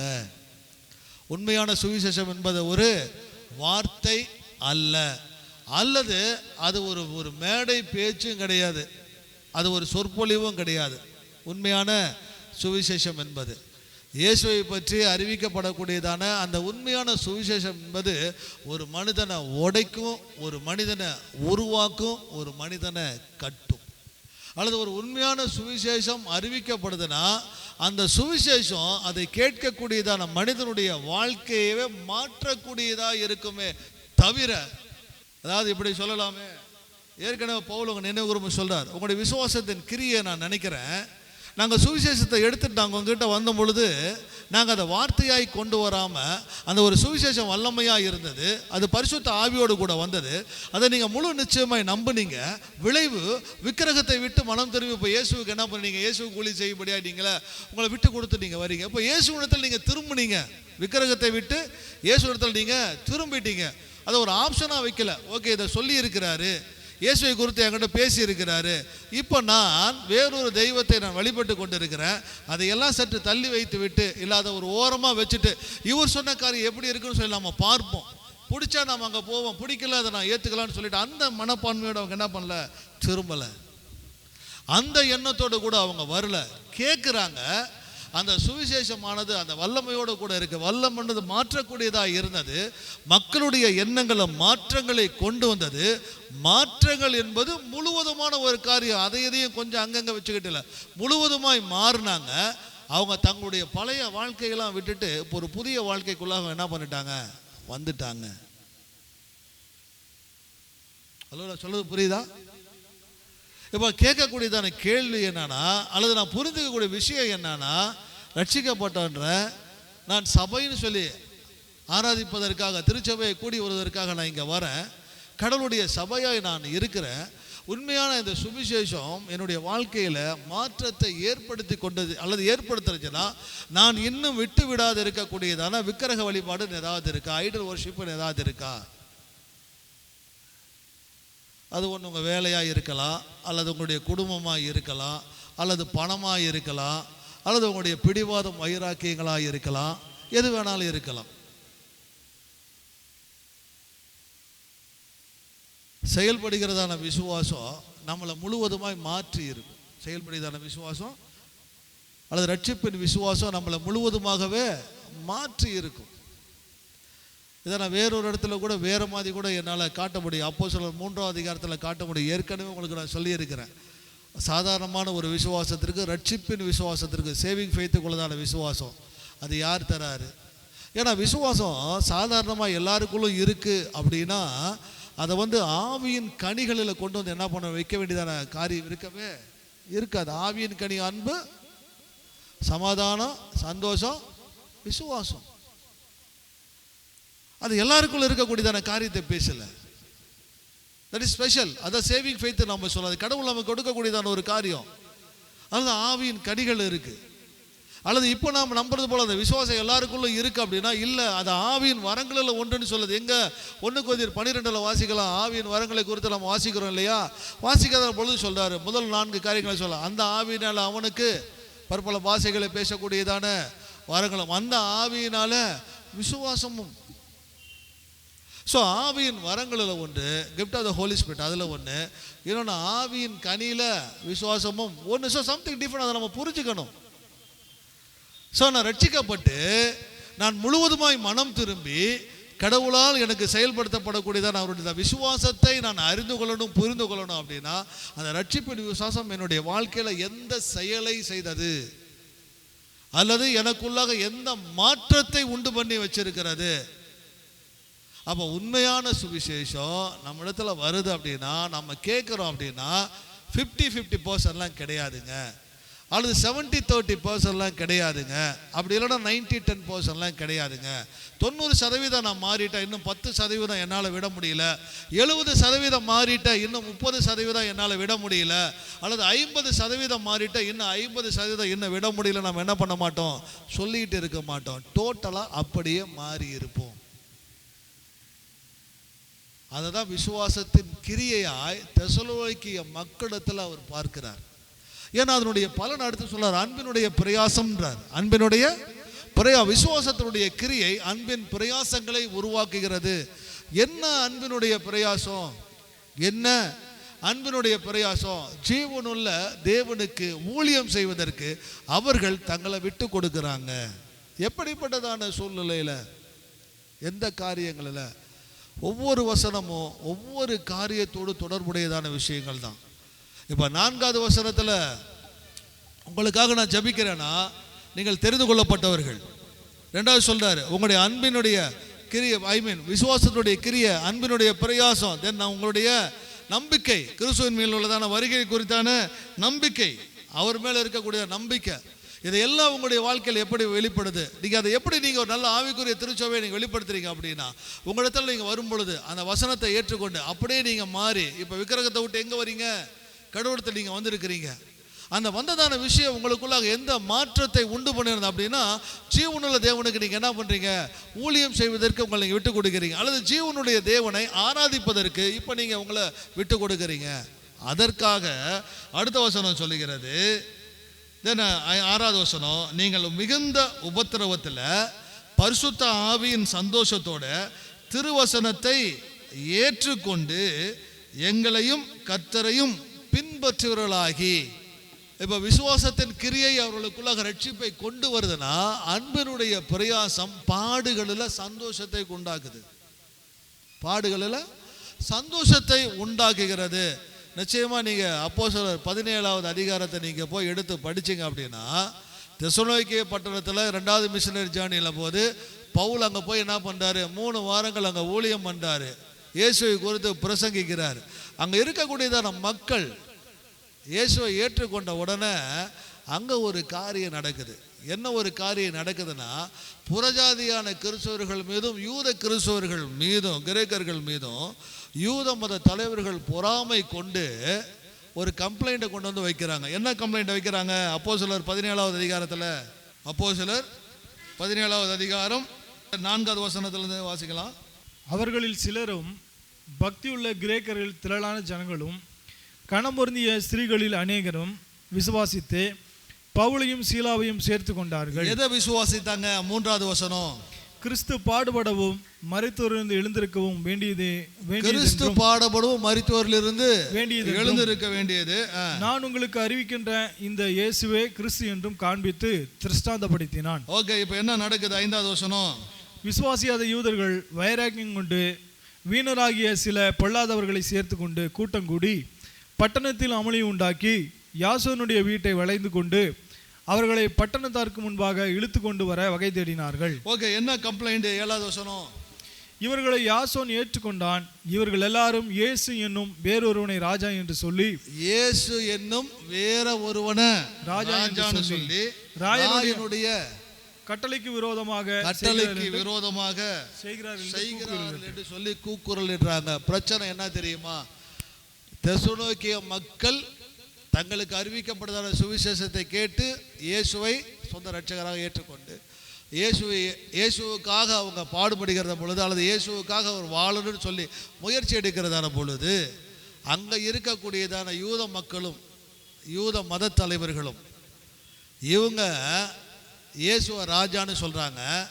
அவர் திரும்பி வரப்போறாரு, அவர் நம்மளையில என்ன பண்ண போறாரு, ஆள போறாரு. ஆகவே இயேசுவுக்கு செவி கொடுங்க, இந்த உலகத்தை ஆளக்கூடியதான ராயனுக்கு ராஜாவுக்கு நீங்கள் என்ன பண்ணாதீங்க, செவி கொடுக்காதீங்கன்னு சொல்லி இந்த மக்கள் தந்திரமாய் பேசி மற்ற மக்களுடைய மனதில் சந்தேகங்களையும் குழப்பங்களையும் கீழ்ப்படியாமையும் உருவாக்குறாங்க. சொல்றது புரியுதா? பேஸ் என்னது? இயேசுனுடைய வருகை. பேஸ் என்னது? இயேசுனுடைய வருகை. இயேசு முன்ன வந்தார், மரிச்சார், உயிரோடு எழுந்துட்டார். திரும்ப அவர் என்ன பண்ண போறாரு, வரப்போறார். வரப்போகிறார். யாரா வரப்போறாரு? ராஜாவாய் வரப்போகிறார். இந்த உலகத்தை அவர் என்ன பண்ணுவார், ஆளுகை செய்வார். ஆகவே அந்த ராஜாவுக்கு நீங்க கீழ்ப்படியுங்க, அந்த ராஜாவுக்கு ஏற்றதான ஒரு வாழ்க்கையை நீங்க இந்த உலகத்தில் வாழுங்கன்னு சொல்றாங்க. ஆகவே இந்த உலகத்தில் இருக்கக்கூடிய ரோம ராஜ்யத்தினுடைய அதிகாரிகளுக்கு கீழ்ப்படிய கூடாது என்று சொல்லி தந்தனமாக சொல்லி என்ன பண்ணுறாங்க, இவங்க மேலே ஒரு கம்ப்ளைண்ட்டை கொடுத்து இழுத்துட்டு போய் அடித்து உதச்சி ஜாமீன் ஒரு தொகையை வாங்கிட்டு ரிலீஸ் பண்ணுறாங்க. பின்னாடி வாசித்தீங்கன்னா ஸோ இந்த அன்பினுடைய பிரயாசம் என்பது பவுல் சொல்கிறாரு. சுவிசேஷம் வந்தது தெசலோனிக்கேல, நீங்கள் கேட்டீங்க, சந்தோஷமாக அதை நீங்கள் ஏற்றுக்கொண்டீங்க. ஏற்றுக்கொண்டது மாத்திரமல்ல, நீங்கள் உபத்திரவம் வரும் பொழுது அந்த உபத்திரவத்தை சந்தோஷமாக ஏற்றுக்கொண்டு எங்களையும் கடவுளையும் நீங்கள் பின்பற்றலாம் மாறினீங்க. அதுதாங்க அன்பினுடைய பிரயாசம். என்ன அன்பினுடைய பிரயாசம்? கடவுள் மீது வைத்ததான அன்பு. அந்த அன்பின் நிமித்தமாக அவர்களுக்கு வரக்கூடியதான உபத்திரவம் அவர்களுக்கு பெரியதாக தெரியலை. சொல்ல வருது புரியுதா?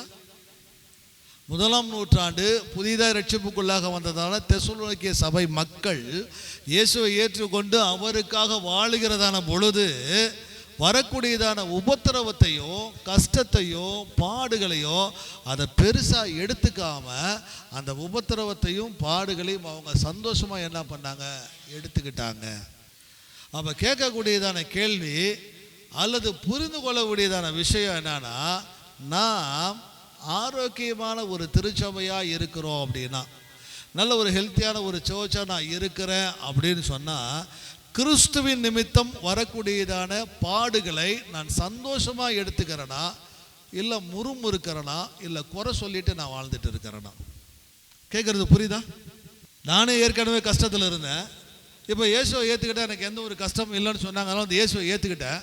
ஆனால் இன்னும் அந்த கஷ்டம் போல இன்னும் அதிகமாக தான் இருக்குது. அதற்காக ஏன் இந்த இயேசுவை ஏற்றுக்கிறேன், இந்த கிறிஸ்தவ வாழ்க்கை எனக்கு எதுக்கு, இதெல்லாம் எனக்கு தேவையில்லைன்னு சொல்லி குறைய சொல்லிட்டு நம்ம வாழ்ந்துட்டு இருக்கிறோமா? இல்லை பரவாயில்ல, முன்னே நான் ஒரு வாழ்க்கை நான் வாழ்ந்தேன், ஆனால் அந்த வாழ்க்கையில் இல்லாத ஒரு விஷயத்தை நான் இந்த புதிய வாழ்க்கையில் நான் பார்க்குறேன். காரணம், அவர் தரக்கூடியதான சமாதானமும் அவர் தரக்கூடியதான ஆறுதலும் எனக்குள்ளாக இருக்குது. ஆகவே எந்த கஷ்டம் வந்தாலும் சரி, என்ன பாடுகள் வந்தாலும் சரி, அதை நான் சந்தோஷமாக ஏற்றுக்கிட்டு நான் வாழுகிறேன்றதான எண்ணம் உடையவர்களாக நாம் இருக்கிறோமா? இல்லை மற்றவங்க சொல்கிற எறும்பு கடிச்சா கூட கடவுளை சொல்கிறது, ஊசி குத்தினா கூட கடவுளை சொல்கிறது, எனக்கு ஏன் தான் இந்த கஷ்டத்தை கொடுக்குறாரோ, எனக்கு ஏன் தான் இந்த போராட்டத்தை கொடுக்குறாரோ, நான் கிறிஸ்தவனாக மாறினதுலேருந்து நான் பார்க்குற இந்த கஷ்டங்களும் பாடுகளும் எப்பப்பா ஒருத்தருக்கும் வரக்கூடாதுன்னு சொல்லிட்டு முறுமுறுத்துக்கிட்டே இருக்கிறோமா, குறை சொல்லிக்கிட்டே இருக்கிறோமா? இல்லை அந்த புதியவர்களை போல அந்த பாடுகளை நம்ம சந்தோஷமாக ஏற்றுக்கொண்டு கிறிஸ்தவனாக இருந்து பாடுகளை அனுபவிப்பதற்கு நான் சந்தோஷத்திற்கு நான் இடம் கொடுக்குறேனா? ரெண்டு விஷயங்கள். ஹலோ, நான் சொல்ல வருது புரியுதா? இல்லை புரியல, இல்லை வேற எங்கேயாவது கவனம் கொடுத்துட்டு உட்காந்துட்டு இருக்கிறீங்களா? ஒரு நல்ல சர்ச்சாக இருந்தால் நம்ம பாடுகளில், கடவுளால் வரக்கூடியதான துன்பங்களில், அல்லது கடவுளுக்காக வாழக்கூடியதான வாழ்க்கையில் வரக்கூடியதான பாடுகளை சந்தோஷமாக நம்ம எடுத்து வைப்போம். சந்தோஷமாக நம்ம எடுத்து வைப்போம். சொல்ல புரியுதுங்களா? குறை சொல்ல மாட்டோம், முறுமுறுக்க மாட்டோம்.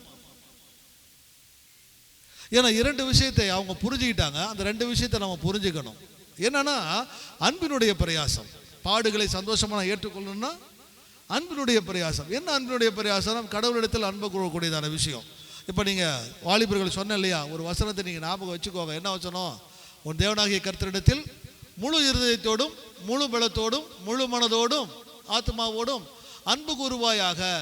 இந்த வசனத்தை நம்ம படிக்கிறோம். கடவுள் இதை ஏன் என்கிட்ட கேட்கிறாருன்றது என்னைக்காவது நம்ம யோசிச்சிருக்கிறோமா?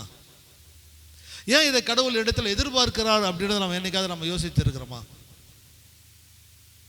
வாசிக்கிறோம், மனப்பாடமாக சொல்கிறோம், அல்லது எடுத்துக்கிறோம். ஐயோ, உன் தேவனாகி கர்த்தரிடத்தில் முழு மனதோடும் முழு இருதயத்தோடும் முழு ஆத்மாவோடும் முழு பலத்தோடும் அன்பு. இது கடவுள் நம்மிடத்துல கேட்கக்கூடியதான ஒரு வார்த்தையாக தான் இருக்குது. அன்பு கூர்வையாக அவர் கேட்கிறார், நமக்கு சொல்றார். ஏன் இதை கடவுள் நம்மிடத்துல கேட்கிறார்? எதற்காக கடவுள் இதை நம்மிடத்துல கேட்கிறார்? என்ன விஷயம்? அது புரிஞ்ச கஷ்டம் தான் நான் சந்தோஷமா எடுத்துப்பேன். அது இல்லாததுனால தான் இப்போ நான் புலம்பிட்டு இருக்கிறேன்.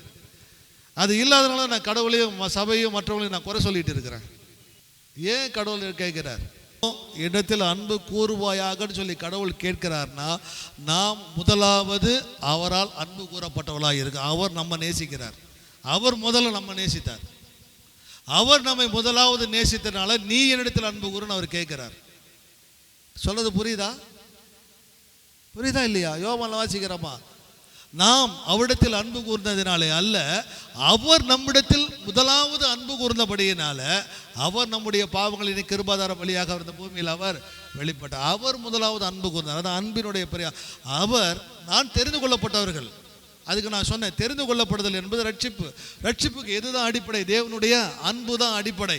அப்போ தேவனுடைய அன்பு என்னை ரட்சித்திருக்கு. தேவனால் நான் அன்பு கூறப்பட்டவன் அப்படின்னா கடவுள் என்னிடத்துல கேட்கிறார், நான் உன்னை நேசித்தேன் இல்லையா? என்னுடைய அன்பு உனக்குள்ளாக இருக்கு இல்லையா? அந்த அன்பு இருக்கிறதுனால நான் உன்னை கேட்குறேன், உன் முழு இருதயத்தோட முழு பலத்தோட முழு ஆத்மனை இடத்துல நீ அன்பு. அதை புரிஞ்சுக்கிட்டா சரி. அதை இன்னும் நம்ம புரிஞ்சிக்கல. ஏதோ நாம தான் அவருக்கு ஏதோ பெருசாக செய்கிற மாதிரி, நாம தான் அவரை அன்பு கூறுற மாதிரி. ஆண்டவரே அன்புகள்லாம் பாரு, எவ்வளோ நேரம் கொடுக்குறேன், அன்பு கூறதுனால எவ்வளோ காரியங்கள் உங்களுக்காக நான் செய்கிறேன் பாரு. முதலாவது அவர் உன்னையே என்னை அன்பு கூறதுனால நீங்கள் நானும் இங்கே இருக்கிறோம். அவருடைய அன்பு இங்கே இல்லைன்னா நீங்கள் நானும் இங்கே இல்லை. இந்த ரட்சிப்புன்றது இல்லை, இந்த வாழ்க்கைன்றது இல்லை. புரியுதா புரியலையா? அதுதான் உண்மை. அதை விட்டுட்டு ரொம்ப பெருசாலாம் யோசனை பண்ணிட்டு இருக்காதீங்க. அங்க கடவுளிடத்தில் அன்பு கூறப்பட்டவர் அல்லது தேவனால் அன்பு கூறப்பட்டவர், தேவன் என்னை நேசித்தார் என்றதால் என்ன தெசலோனிக்கே மக்களுடைய வாழ்க்கையில் அதிகமாய் வேரூன்றி போனதுனால அவங்க கடவுளிடத்தில் வரக்கூடியதான பாடுகளை குறித்து, கிறிஸ்துவ வாழ்க்கை வாழ்வதற்கான காரியங்கள் இருக்கக்கூடியதான கஷ்டங்களை குறித்து அவங்க ஒன்றும் பெருசாக எடுத்துக்கல, சந்தோஷமாக எடுத்துக்கிட்டாங்க. எதற்காக? நல்ல கிறிஸ்துவ சாட்சியுள்ளதான ஒரு வாழ்க்கை வாழ்வதன் பொழுது வரக்கூடியதான கஷ்டங்களை அவங்க பெருசாக எடுத்துக்கல, சந்தோஷமாக எடுத்துக்கிட்டாங்க. ஒன்று, நான் கடவுளால் அன்பு கூறப்பட்டவன். ரெண்டாவது விஷயம், அவங்க இது எல்லாவற்றிலும் அவங்க சொல்றாங்க, உங்களுக்கு வரக்கூடியதான உபத்திரவத்தில் நீங்கள் சந்தோஷமாக இருந்து எங்களையும் கிறிஸ்துவையும் பின்பற்றுவர்களாகி, எங்களையும் கிறிஸ்துவையும் பின்பற்றுவர்களாகி அவங்களுக்கு வந்ததான பாடுகளில், உபத்திரவங்களில், கஷ்டங்களில் எப்பொழுது நல்ல கிறிஸ்தவனா வாழணும்னு சொல்லி அந்த கிறிஸ்தவன பேரு கேட்டதான ஒரு வாழ்க்கை வாழணும் முயற்சி எடுத்து வாழ்ந்தாங்க இல்லையா?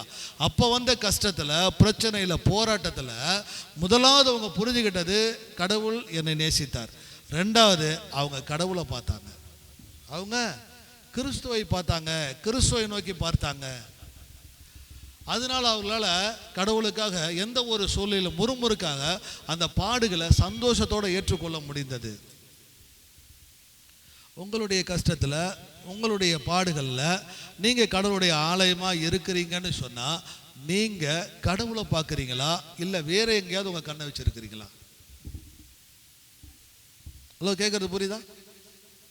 ஒருவேளை பக்கத்து வீட்டுக்காரனை பார்த்து கடவுளை அறியாதவனை, இல்லை உங்களோடு கூட இருந்து அவர் கிறிஸ்தவனாக இருந்து அவர் ஒரு வேளை எந்த ஒரு கஷ்டமும் இல்லாமல் அவரை பார்த்து அவளாம் இப்படி இருக்கிறான்னு சொல்லி உங்கள் கண்ணை அங்கே வச்சுக்கிட்டு இருக்கிறோமா? இல்லை உண்மையிலே பாடுகள் மத்தியில் பாடுகிற இடத்துல நாம் கடவுளை நோக்கி பார்க்கிறவள நாம் இருக்கிறோமா? உண்மையாக அவர் நேசிக்கிறார்னு தெரிஞ்சு அவரை தான் நாம் பார்ப்போம். தெசலோனிக்கே சபை மக்கள் அதை செஞ்சாங்க. அதை அறிந்த பவுல் கடவுளுக்கு நன்றி சொன்னார். நாம் ஆரோக்கியமான சோச்சாக இருக்கிறோம் அப்படின்னா நமக்கு வரக்கூடியதான பாடுகளிலையும் உபத்திரவங்களிலையும் கிறிஸ்துவை நோக்கி பார்க்குறவங்களா நாம் இருக்கிறோமா? ஒருவேளை எனக்கு வர பாடுகளில், கஷ்டங்களில் கிறிஸ்துவை நோக்கி பார்த்து அந்த பாடுகளை ஏற்றுக்கொண்டு சந்தோஷமாய் வாழ்றதுனால எனக்கு என்னையா பிரயோஜனம், அதனால எனக்கு என்னையா கிடைக்கும் அப்படின்னா அடுத்த வார்த்தை ஒன்று சொல்லுங்க. அடுத்த வார்த்தை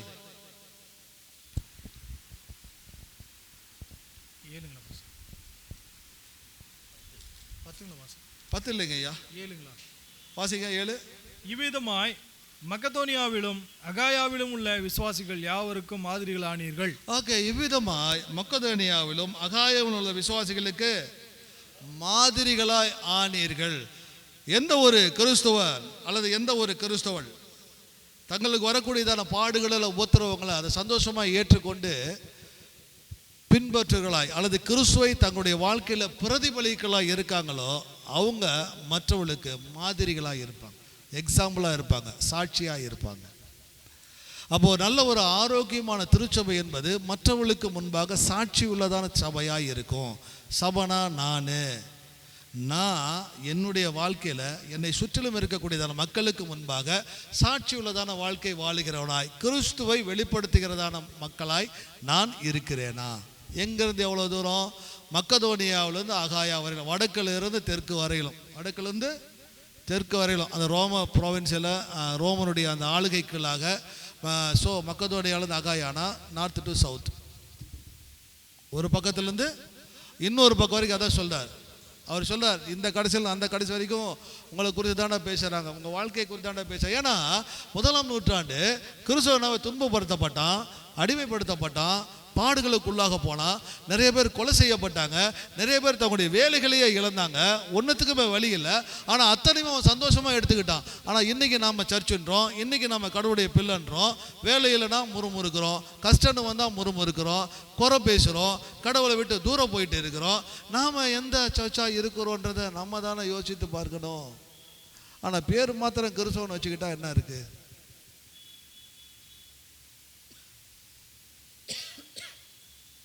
சொல்ல வருது புரியுதா, புரியலையா? அப்போ ஒரு எதையும் தேவையில்லாத ஒரு எதிர்பார்ப்போடு நம்ம கிறிஸ்தவங்களாக இருக்கிறோம். ஏதோ ஒரு பிரயோஜனம் இல்லாத ஒரு நம்பிக்கையில் நான் கிறிஸ்தவனாக வாழ்ந்துட்டு இருக்கிறேன். அது எனக்கு ஒரு மாயை உண்டு பண்ணதான ஒரு காரியமாக இருக்கும். அல்லது அறிவிக்கப்பட்டதான சுவிசேஷம் வல்லமையாக இல்லாமல் வேறு எதையோ எனக்கு அறிவிக்கப்பட்டதாக இருக்கும், அதை நான் பின்பற்றுகளாக இருப்பேன். அதனால தான் நான் இப்படி வாழ்ந்துட்டு இருக்கேன். ஆனால் அந்த உண்மையான சுவிசேஷம் அறிவிக்கப்பட்டதுன்னா உங்களை டோட்டலாக மாற்றி இருக்கும். உங்கள் எண்ணம் மாறி இருக்கும், உங்கள் வாழ்க்கை மாறி இருக்கும், உங்கள் சிந்தனை மாறி இருக்கும். டோட்டலாக நீங்கள் புதியவர்களாகவே இருப்பீங்க. இன்னும் நான் இப்படி சொல்கிறேனே, கொஞ்சம் இதை விட்டு தாண்டி கூட நான் சொல்கிறேனே, இதுக்குள்ளாக கான்டெஸ்ட்டுக்குள்ளாக போகாமல் இருந்து நான் உங்களுக்குள்ளாக சொல்லணும்னா, நம்ம எண்ணம் மாறி இருக்கும். ஆனால் கிறிஸ்தவன் பேர் இன்னும் அந்த எண்ணத்தோடு, பழைய எண்ணத்தோடு தான் இன்னும் நாம் இருக்கிறோம். சர்ச்சுன்னு வந்தால், சபையாய் நம்ம கூடி வந்தோன்னா அடுத்தவங்கள்ட்ட என்ன குறைய பார்க்கலாம், அதை தான் நம்ம பார்த்துட்டு இருக்கிறோம். புத்தி இன்னும் மாறவே இல்லை. சபையாக இருக்கும் அப்படின்னா அடுத்தவங்களை எந்த விதத்தில் குறை சொல்லலாம், அதை தான் நம்ம தேடிட்டு இருக்கிறோம்.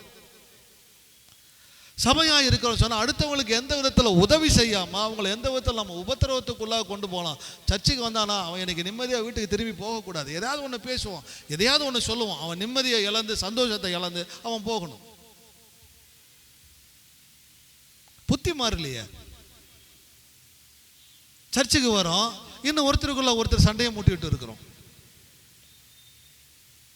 சபை நாம சொல்கிறோம், இன்னும் நம்ம ஒருத்தருக்கு ஒருத்தர் உயர்வாய் தாழ்வாய் நாம் இன்னும் நம்ம பார்த்துட்டு இருக்கிறோம். நம்மளை நம்ம பெருசாக நினச்சிக்கிறோம், மற்றவங்க எல்லாத்தையும் அலட்சியமாக பார்க்குறோம். நம்மளை நம்ம உயர்வாக பார்க்குறோம், மற்றவங்க எல்லாத்தையும் தீண்டத்தகாதவர்களோ புறக்கணிக்கப்பட்டவர்களோ போல நம்ம பார்க்குறோம். இது எல்லாமே இன்னும் பழைய வாழ்க்கை, பழைய எண்ணம் நம்ம வாழ்க்கையிலேருந்து போகலன்னு சொல்லி அர்த்தங்க.